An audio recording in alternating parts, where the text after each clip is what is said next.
Assalamu alaikum guys, I hope you are doing fine. My name is Aisha Siddiqa and today we gonna read Hippocrates, next Greek philosopher. ये पैदा हुआ था 460 BC और cos Asian Greece में और ये मरा था 370 BC लारसा एशियन ग्रीस में और इसकी टोटल उम्र जो सी थी वो 90 साल थी 90 और इसकी नेशनैलिटी ग्रीस थी। ये जाना जाता है आज भी द फादर ऑफ मेडिसिन के तौर पे और जब जब हम मेडिकल में की हिस्ट्री देखते हैं या फिर कोई भी चीज़ देखते हैं तो हमें ग्रीक फिलोसफर्स में भी इसका नाम ज़रूर पढ़ने को मिलता है हिप्पोक्रेट्स। हिप्पोक्रेट्स ने अपनी जो सी ज़्यादातर मेडिकल ट्रेनिंग जो सी थी वो अपने बाप से ही ली थी या फिर दूसरे कुछ मेडिकल प्रैक्टिशनर्स थे उनसे ली थी। हिप्पोक्रेट्स जो है वो ज़्यादातर माना जाता है अपनी रिमार्केबल प्रोफिशिएंसी की वजह से जो कि उसने दी थी diagnosis prognosis and treatment of disease दे के। कि उसका कहना था कि पहले हम देखते हैं कि ये सारी चीज़ें उसने की थी, कुछ बीमारियां थी mumps, epilepsy, hysteria, arthritis, tuberculosis.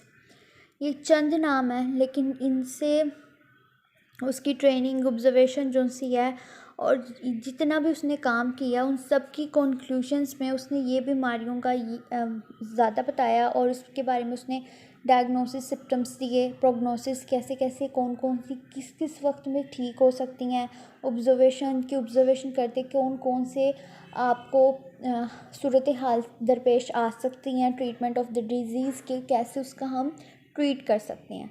जब हमने जैसे पहले बात की कि उसने डिटेल्ड रिकॉर्ड्स और डिटेल्ड अकाउंट्स दिए थे mumps, epilepsy, hysteria, arthritis and tuberculosis में, तो उसने ये पॉइंट्स जो से थे ये ख़ास तौर पे दिए थे और इन पॉइंट्स की वजह से इसकी थ्योरीज के रिमार्केबल प्रोफिशिएंसी का एक टैग लग गया था। और उसके अलावा हिप्पोक्रेट्स का ये भी कहना था कि जो मतलब कि हम बीमार होते हैं उसने अपनी फुल ऑब्जर्वेशन और जितनी भी उसकी ट्रेनिंग थी उन सबको कंक्लूड करके उसने ये कहा कि जो हम जब हम बीमार होते हैं वो नेचुरल फैक्टर्स की वजह से होते हैं। नेचुरल फैक्टर्स क्या, इनहेरिटेंस, कि यहाँ तो वो उसको ख़ानदानी मिली है वो बीमारी या फिर कुछ भी, सस्टेबिलिटी है डिज़ीज़ की, यहाँ तो मतलब कि जब कुछ ना कुछ ऐसा शुरू से था उसमें, शुरू से वो बीमारी थी, बस एक्टिव लेट हुई है या फिर उसको ट्रिगर बाद में मिला है, लेकिन कहीं ना कहीं उसके अंदर वो चीज़ एग्जिस्ट कर रही थी। ऑर्गेनिक इंजरीज आ जाती हैं कि कोई ना कोई एलर्जी हो जाना या फिर इस तरह का कुछ इम्बैलेंसमेंट ऑफ बॉडीली फ्लूइड्स आ जाते हैं कि यहाँ तो हमारे जिनसे बॉडीली फ्लूइड्स हैं वो इम्बैलेंस हो जाते हैं, उसकी वजह से बीमारी आती है। उसके अलावा इसने कुछ ह्यूमर्स दिए थे। हिप्पोक्रेट्स जो सा था वो एम्पिडोसेल से एग्री करता था।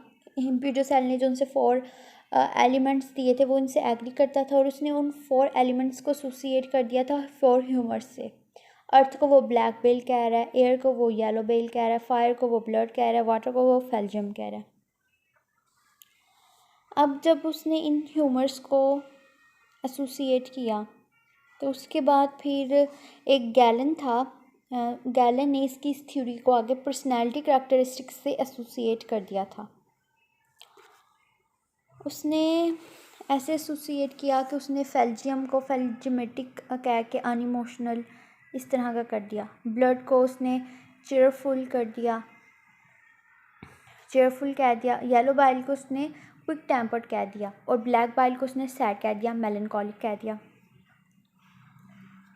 उसके अलावा फिर अगर हम देखें तो वो नेचुरल ट्रीटमेंट, उसके बाद फिर वो ये भी इन एलिमेंट्स को और इन ह्यूमर्स को मिला के जो उसने निकाला, उसके बाद वो ये कहता है कि वो इंडिविजुअल्स जिनके प्रॉपर बैलेंस होता है इन ह्यूमर्स में वो हेल्दी होते हैं और वो इंडिविजुअल्स जिनके ये ह्यूमर्स इम्बैलेंस होते हैं वो अनहेल्दी होते हैं। जिस तरह वो ये कहते हैं कि हमारी बॉडी की नेचुरल हीलिंग पावर है और एक फिजिशियन की जॉब होती है कि वो उसको फैसिलिटेट करे कि वो अच्छे से हील कर सके, प्रॉपर डाइट रिकमेंड करके, रेस्ट रिकमेंड करके, exercise, fresh air, massage, bath वगैरह क्योर के, ये नेचुरल ट्रीटमेंट ही, ये इसने ये थ्योरी दी थी नेचुरल ट्रीटमेंट की। तो उस थ्योरी में फिर एक अजम्पशन इसकी सेकंड ये भी है, वो ये कहता है कि एक फिजिशियन जो सबसे गलत काम, worst thing that can physician could do, जो सी वो ये चीज़ है कि वो ये नेचुरल हीलिंग पावर जो सी है बॉडी की, उस पर इंटरफेरेंस करे। लाइक कि कोई गलत मेडिसिन ले लेना, एलर्जिक मेडिसिन दे देना। सबसे जैसे कि हम खुद अपने साथ ये ज़्यादती करते हैं, हर इंसान अपने साथ खुद भी ये ज़्यादती करता है कि जब उसको कुछ होता है तो वो डॉक्टर से रिकमेंड करने से पहले अपने तजर्बे खुद अपने आप पे करता है, अपनी मर्ज़ी से कोई भी दवाई ले लेता है, और उसके बाद जब मामला ज़्यादा निकल जाए या ख़राब हो जाए फिर डॉक्टर के पास जाना।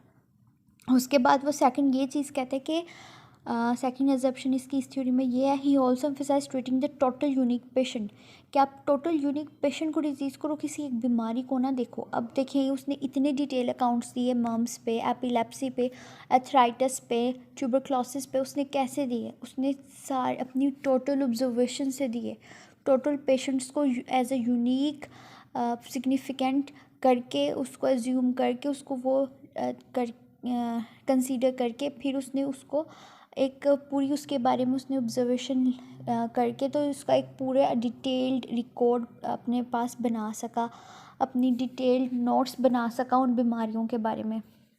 तो इसी तरह वो फिर ये कहते हैं कि यूनिक पेशेंट्स, मतलब बंदे को ठीक करो, बीमारी खुद ब खुद ठीक हो जाती है। तो बंदे पे फोकस किया उसने, पेशेंट सेंटर्ड उसने ये थ्योरी दी है।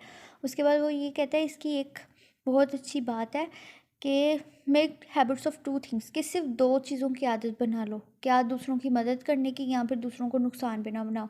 टू हेल्प और एटलीस्ट डू नॉट हार्म, कि या तो किसी को नुकसान ना पहुंचाओ और दूसरों की मदद करो। सिर्फ इन दो चीज़ों की आप आदत बना लो। अगर आपको ये वीडियो अच्छी लगी है तो लाइक कर दीजिए।